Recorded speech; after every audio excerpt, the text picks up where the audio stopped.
Hello guys, welcome to our channel real maths वाला again.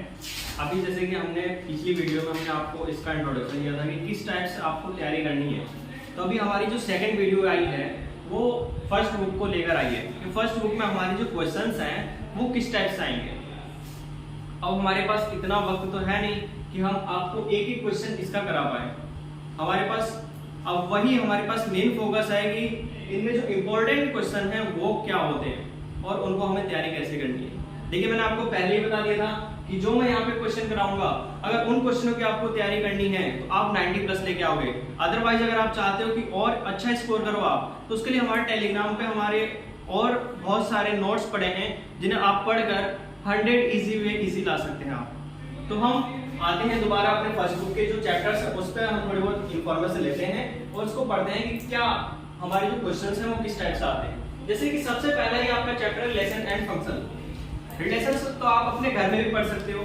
Relation आपको पता है कि भाई का भाई से, भाई का बहन से, माता का पिता से, या फिर जो पिता के बेटे हैं, माता के जो बेटे, इस टाइप से भी आप बहुत सारे रिलेशंस निकाल सकते हैं। अब ऐसा हो सकता है क्या, एज सुन एज पॉसिबल एक एग्जांपल लेते हैं रिलेशन एंड फंक्शन में कि जैसे कि कोई भी यहाँ पर ए एंड बी कोई भी दो सेट्स हैं या फिर सब्जेक्ट है। अब ये कह रखा है कि ए जो है बी की वाइफ है, ए जो है क्या है, एक बी की वाइफ है। तो क्या ये पॉसिबल है कि बी ए की वाइफ हो सकती है? पॉसिबल ही नहीं है, बिकॉज ए तो एक ऑब्वियसली वाइफ है बी की, तो बी तो वाइफ हो ही नहीं सकती, हस्बैंड है। Easy way easy. तो हमें, क्योंकि रिलेशन में हमें पता है कि 3 टॉपिक्स हमें कंप्लीट क्लियर करने होते हैं। जैसे कि अब हमारा नेक्स्ट जो है वो क्या है, हमारा फंक्शन। फंक्शन में हम समझेंगे कि डोमेन, रेंज और कोडोमेन क्या होते हैं। फर्स्ट रिलेशन हो गया हमारा, सेकंड फंक्शन हो गया। अब थर्ड जो हमारा आता है इसमें रिलेशन एंड फंक्शन, हमारा रिलेशन अलग है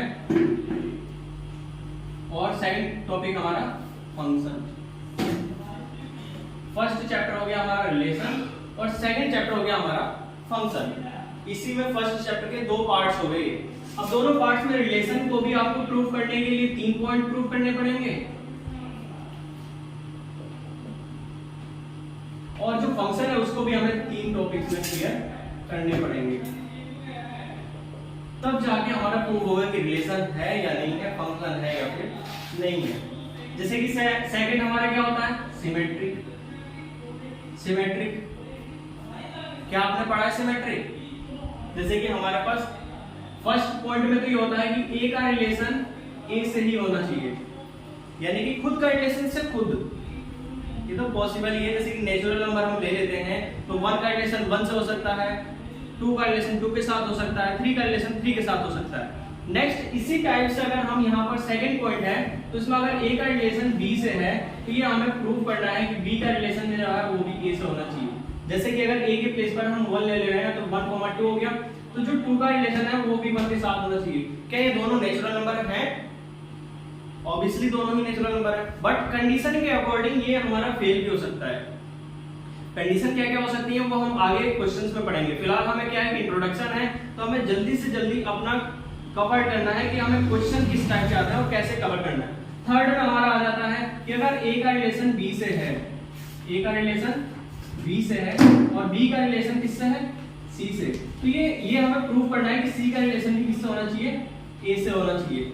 जैसे 1, 2 हो गया तो 2, 3 का भी 1 से रिलेशन हमें प्रूव करना पड़ेगा। तब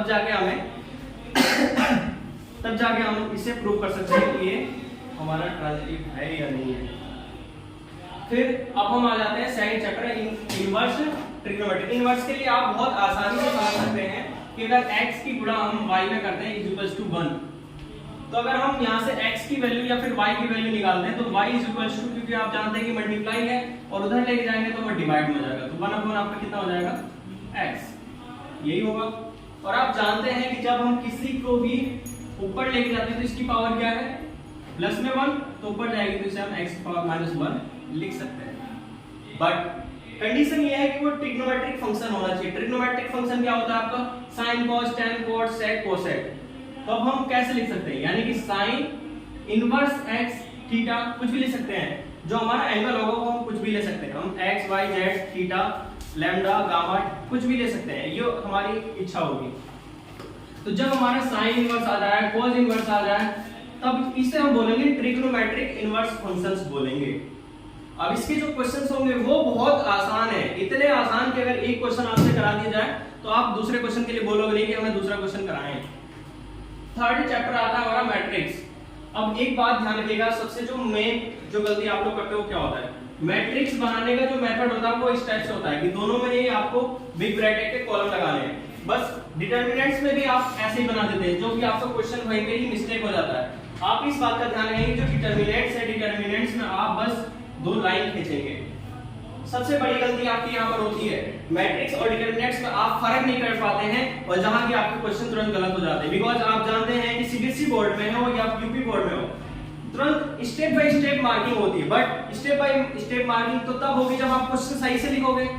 आपको क्वेश्चन देना है डिटरमिनेंट्स का, आप सॉल्व कर देते हो वहां पर मैट्रिक्स, वहीं पे आपका क्वेश्चन गलत हो जाता है। तो इसलिए आप ध्यान रखिएगा कि कभी भी जब आपको दो डंडे मिलते हैं तो वो आपका डिटरमिनेंट्स होता है, और जब ब्रैकेट मिलते हैं तो वो आपका मैट्रिक्स होता है। और आपको क्वेश्चन में भी बोलेगा कि ये मैट्रिक्स है या फिर डिटरमिनेंट्स है, नहीं बोले कंफ्यूज होने की जरूरत नहीं है। आप यहाँ पर डिटरमिनेंट्स में दो डंडे और इसमें बिग ब्रैकेट आप समझ सकते हैं। तो मैट्रिक्स की जो क्वेश्चन है आपने समझ, आपको जैसे कि कोई भी मैट्रिक्स है, यहाँ पर a = दे देता है 1 2 3 4, ठीक है। आपने क्वेश्चन बहुत अच्छे से पढ़ा होगा कि a की पावर 3 प्लस a की पावर 2 लगा दो, थोड़ा सा बड़ा हो जाएगा, प्लस चलो माइनस लगा लो, यहाँ पर थोड़ा सा ज्यादा अच्छा लगेगा, -3a और प्लस 4i। ये इस टाइप के क्वेश्चन आपने बहुत पढ़ा होगा और इसकी वैल्यू आपसे नहीं आती और लास्ट में आंसर मिस्टेक कर देते हो आप। तो आपको ये भी सिखाया जाएगा कि आपने अगर क्वेश्चन टोटल करा है तो उसका आंसर आपका एक्यूरेट है या नहीं है। अब अगर आंसर एक्यूरेट होगा तो आपको फुल में से फुल मार्क्स मिलते हैं, और आंसर अगर गलत हो जाता है तो आपका मार्क्स कट जाते हैं। बट मार्क्स हम क्यों कटने देंगे, हम इस वीडियो को क्यों लेकर आ रहे हैं, क्योंकि आपको हम मार्क्स थोड़ी कटने देंगे, ठीक है। तो ये हम इस चीज का पहले ही पता लगाएंगे इसका आंसर क्या है। जब हमें आंसर पता होगा तो हम एंड तक हम जाने से पहले ही हम पता लगा लेंगे कि क्या सही है। तो स्टेप बाय स्टेप में हम करते जाएंगे। अगर आंसर नहीं भी आता है तो जिस मेथड से हमने आंसर निकाला होगा बस वो आपको लास्ट में आंसर लिख देना है, ताकि स्टेप बाय स्टेप मार्किंग में नंबर तो आपको मिलते रहे। तो लास्ट में जो आपका आंसर है वो करेक्ट हो जाएगा तो फुल में से फुल मार्क्स, और आप खेलोगे, खूब खेलोगे कि हमारे नंबर सही आ गए। नेक्स्ट दूसरा जो आपका आता है वो क्या आता है, जैसे कि a² = ki। इस टाइप के क्वेश्चन आपको थोड़ा सा क्या कर देते हैं, कंफ्यूज कर देते हैं। कंफ्यूज नहीं होना है। तीसरा क्वेश्चन इसका टाइप का आता है बहुत इंपॉर्टेंट, ये मान लो 1000% होता है।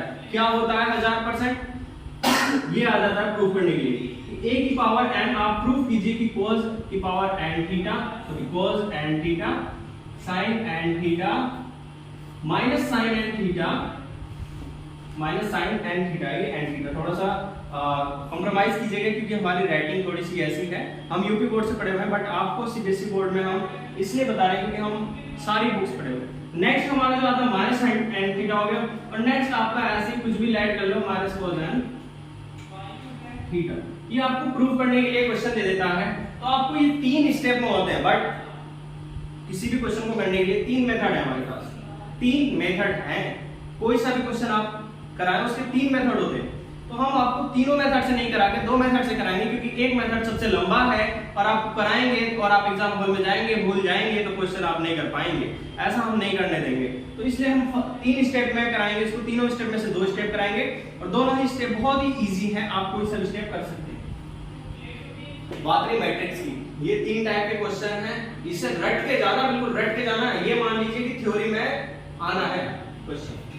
नेक्स्ट क्वेश्चन जो आता है डिटरमिनेंट्स का। डिटरमिनेंट्स क्वेश्चन तो ऐसा है कि 3 क्वेश्चन आएंगे, बट डिटरमिनेंट्स के 3 पूरे चैप्टर में से 3 क्वेश्चन को आपको तैयार करके जाना है, और एक क्वेश्चन 101%, सॉरी परसेंट पहले हो जाएगा, 101% आपको ये मिलेगा कि मिलेगा। डिटरमिनेंट्स के 3 क्वेश्चन में से एक क्वेश्चन आपको तैयार करके जाना है, और अगर 100 प्लस आपको लेगा 100% से भी प्लस में आपको क्वेश्चन लेके जाने हैं सही, तो उसके लिए आपको टेलीग्राम से हमारे नोट्स को लेना पड़ेगा, क्योंकि उसमें 10 क्वेश्चन है, 10 क्वेश्चन में से आपको सारे क्वेश्चन करने पड़ेंगे सही से। नेक्स्ट आ जाते हैं कंटिन्यूटी एंड डिस्क्रिप्टिव मेथड। देखो ये वाला जो क्वेश्चन है इसका एक मेथड बताएंगे, एक मेथड से पूरे के पूरी एक्सरसाइज को आप खा जाओगे, ऐसा खा जाओगे कि दिमाग में पड़ जाएगा और फिर कहोगे बस सर हो गया, कंप्लीट हो गया, अब मत कराओ। कंटिन्यूटी कराने के लिए 3 होते हैं। क्या होते हैं कंटिन्यूटी के लिए? फर्स्ट वाला जो पार्ट होता है उसको सबसे पहले हमें क्या होता है, RHL is equals to FX and is equals to आपका होता है LHL। अब ये है क्या, ये तो पता चले, ये भी पता होना चाहिए। ये पता करने के लिए हमें यहाँ पे इसका फुल फॉर्म समझना चाहिए। आपको पता है R से तो राइट होता है, ये बात सही है। H से आप जानते हैं हैंड होता है, ये तो लेफ्ट है, ये राइट है, ठीक है, राइट हैंड साइड। लेकिन यहाँ पे L आ गया, L का मतलब क्या है? L का मतलब यहाँ से होता है लिमिट। लिमिट से ही आप चेक करते हो कि कंटिन्यूटी है या नहीं है।